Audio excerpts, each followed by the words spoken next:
Selamat siang semua, saya Nurhana Tambunan ingin mempresentasikan dengan mata kuliah Ekonomi Sumber Daya Pertanian.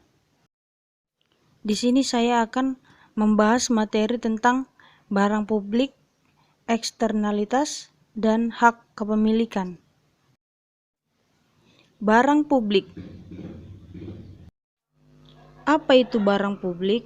Menurut Guritno Mangkoesubroto, barang publik adalah barang yang apabila dikonsumsi oleh individu tertentu tidak akan mengurangi konsumsi orang lain akan barang tersebut. Adapun 4 contoh barang publik. Yang pertama adalah jalan raya. Semua orang dapat menikmati dari manfaat jalan raya tanpa terkecuali bersamaan dipungut biaya. Setiap orang menggunakan jalan raya tidak akan mengurangi manfaat dari jalan raya tersebut. Yang kedua, penerangan jalan. Manfaat dapat dirasakan oleh setiap orang sebagai penerangan pada malam hari. Fasilitas ini mengharuskan orang yang menggunakan harus membayar setiap kali memakainya, karena ini termasuk biaya listrik. Yang ketiga adalah masjid musola. Digunakan oleh banyak orang secara bersamaan dan tanpa membayar untuk menggunakan masjid sebagai tempat ibadah. Manfaat masjid sebagai tempat ibadah tidak akan berkurang meskipun digunakan banyak orang. Yang terakhir yaitu jembatan. Manfaat adanya jembatan setiap orang sangat berpengaruh karena dapat melewati batu satu daerah ke daerah lainnya dan tidak dipungut biaya dalam pembangunan jembatan ini. Materi selanjutnya adalah eksternalitas. Apa itu eksternalitas? Eksternalitas adalah biaya yang harus ditanggung atau manfaat tidak langsung yang diberikan dari suatu pihak akibat aktivitas ekonomi. Eksternal ini juga dapat digambarkan sebagai efek yang dirasakan oleh suatu pihak yang ditimbulkan oleh tindakan pihak lain. Adapun jenis-jenis eksternalitas menurut John F. Dewey dan N. Friedlander, yaitu yang pertama eksternalitas konsumsi. Eksternalitas konsumsi terjadi apabila kemakmuran dari suatu orang dipengaruhi oleh pola-pola konsumsi orang lain. Yang kedua, eksternalitas produksi. Eksternalitas produksi ini terjadi apabila keluaran suatu perusahaan juga bersifat sebagai masukan bagi fungsi produksi perusahaan lain. Yang ketiga, eksternalitas keuangan. Keuangan ini timbul karena adanya saling ketergantungan dari hubungan-hubungan produksi yang terdapat di setiap perekonomian. Yang keempat itu adalah eksternalitas teknologi.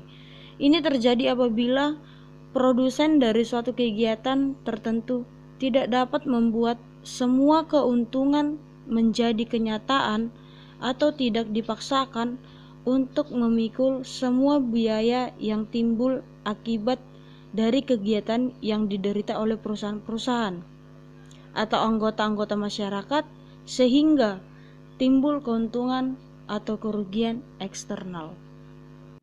Jenis-jenis eksternal dari segi dampaknya ada 2, yaitu eksternalitas positif dan eksternalitas negatif.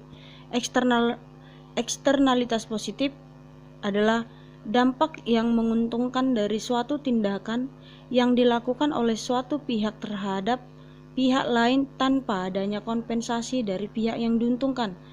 Sedangkan eksternalitas negatif adalah efek samping yang negatif dari suatu tindakan dari pelaku ekonomi yang diterima oleh pihak yang tidak terlibat dalam tindakan ekonomi tersebut. Materi yang terakhir adalah hak kepemilikan. Di sini saya akan menjelaskan apa itu hak kepemilikan.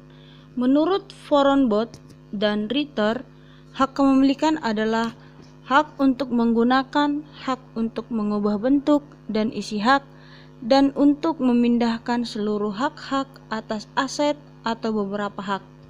Jadi, sehingga hak kepemilikan hampir selalu berupa hak eksklusif, tetapi tidak berarti tanpa batas.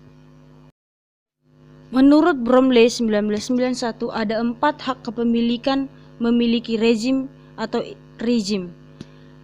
Rezim kepemilikan individu atau pribadi, yaitu kepemilikan pribadi atau sesuatu di mana hak atas sesuatu tersebut melekat pada pemiliknya, sehingga aturan berkenaan dengan sesuatu tersebut ditetapkan sendiri dan hanya berlaku untuk pemiliknya.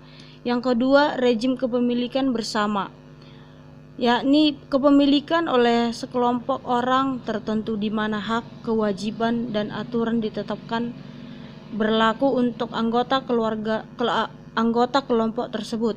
Yang ketiga, rezim kepemilikan oleh negara. Hak kepemilikan dan aturan-aturannya ditetapkan oleh negara. Individu tidak boleh memilikinya, karena ini termasuk rezim kepemilikan oleh negara. Yang terakhir adalah rezim akses terbuka.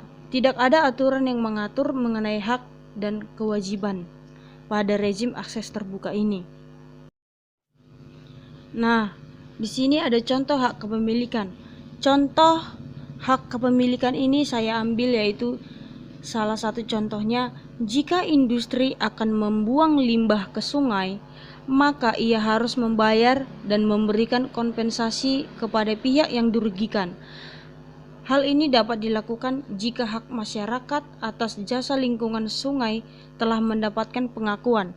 Peran pemerintah untuk mempertegas atau menjamin hak-hak masyarakat atas jasa lingkungan tersebut.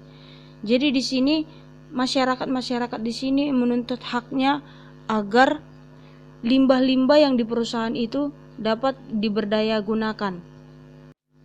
Sekian presentasi yang akan saya sampaikan. Terima kasih. Jika ada kata yang